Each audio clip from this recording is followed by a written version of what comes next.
پہلے وقتوں میں کسی کو کوئی بھی حاجت درپیش ہوتی یا کوئی مشکل ہوتی تو وہ حاجت مند کوئی بھی کام کرنے سے پہلے مشورہ لینے کے لیے کسی بزرگ کے پاس ضرور جاتا تھا۔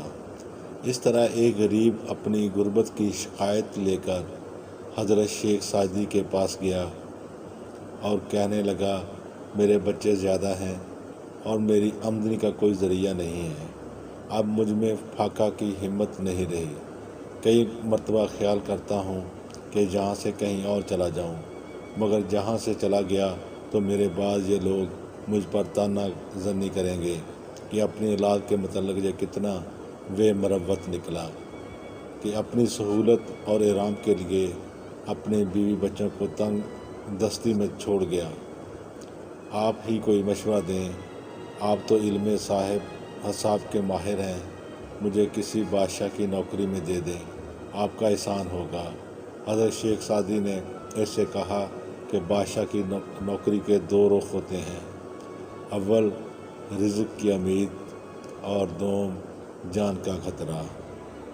عقل مندوں کی رائے کے مطابق رزق کی امید پر جان کو خطرے میں نہ ڈالو۔ وہ شخص نے کہا، اے شیخ، یہ میرے سوال کا جواب نہیں، آپ کو میرے دکھوں کا اندازہ نہیں ہے۔ جب میں خیانت نہیں کروں گا تو بادشاہ کیوں مجھ پر غصہ ہوگا؟ تو حضرت شیخ سعدی نے اسے ایک لومڑی کا قصہ بیان کیا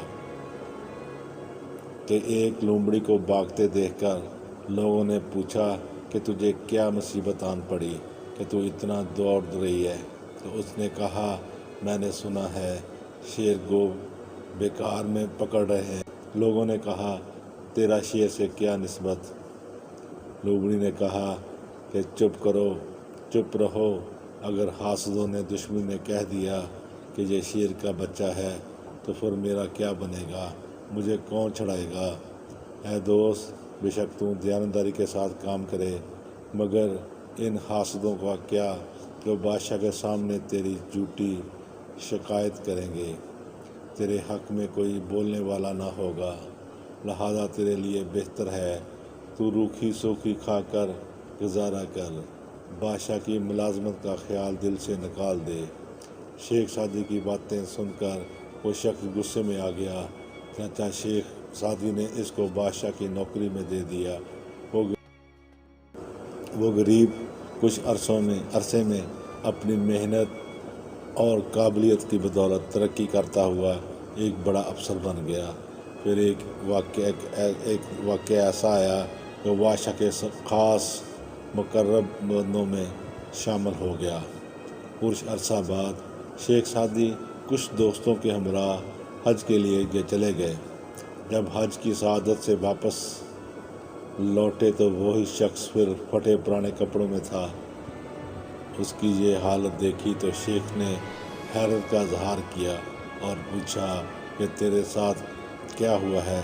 تو اس نے کہا، آپ کا کہا سچ ثابت ہوا، میرے حاسدوں نے مجھ پر خیانت کا الزام لگایا اور بادشاہ نے صحیح معنوں میں تفتیش نہیں کروائی۔ تمام رفقا اور درینہ ساتھی سب سچ بولنے سے ڈرتے تھے، لہذا خاموش رہے۔ تمام پرانے تعلق کو نظر انداز کر دیا۔